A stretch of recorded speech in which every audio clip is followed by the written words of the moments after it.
Որոնք անմիջապես վերահսկել են քննչական կոմիտե, վերահսկել են այս գործը։ Օրինակ,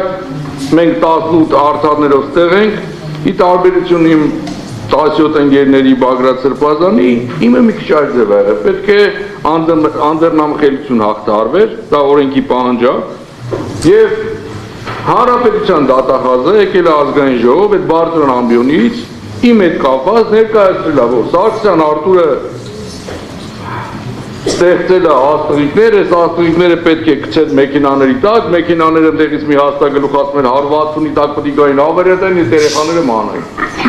Եվ դրա հիման վրա դա որ կեղծիկ է, ես կալանքի մեջ եմ, դրա մասին էլ չեմ խոսում։ Դրանով ինքը խաբել է 62 պատգամավորի, իրանց պատգամավորներ, ովքեր մտել են մեղքի տակ եւ քվեարկել են։ Որտեւ եթե այդ ամեն ինչը ճիշտ էր, իրանք ճիշտ են արել, ես իրանցից չեմ նեղանում, այդ 62 պատգամավորը կողմա քվեարկել, որ ինձ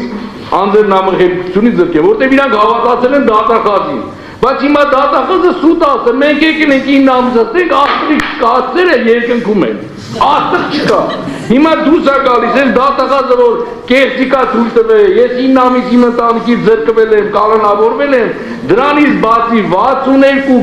պատգամավորի դրել է մեղքի տակ։ Հիմա թող գար դրա պատասխանը ստեղ տա։ Հիմա մեզ պահում է կալանքի տակ են մարդկանց դրել է մեղքի տակ։ Մեր խնդրանք են է, թող գար կանգներ ստեղ արկաժան դատախազ, այս մոտիկ թող բոլորն էլ լսեն։ Ախր հայ այդ աստղիկը կա, բայց հələ օպերատիվ աշխատանք կա գնում։ Մենք էլ իմանանք, հələ կարա գնա, թե արդեն գործը վարույթի մեջ է, չի կարա գնա։ Որտեւ այդ օրը ինքը հայտարարել է, որ օպերատիվ աշխատանքներ են գնում։ Այն աստղիկը, որ Սարգսյան Արտուրը պետք է գցեն մեքենայի տակ, հեսա կհայտարարվի։ Հայտարարվել է, ոչ չի հայտարարվել։ Հիմա այդ կեղծիկի հիման վրա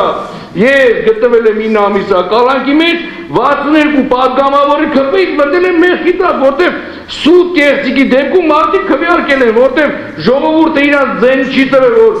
ասեն ու անեն, կամ էլ թող հիմա ժողովուրդը հասկանա, որ այդ 62 պատգամավորը ոչ թե պատգամավորներ են, այլ մի հոգու հրամանով հրաման կատարողներ են։ Այդ դրա մասին է խոսքը։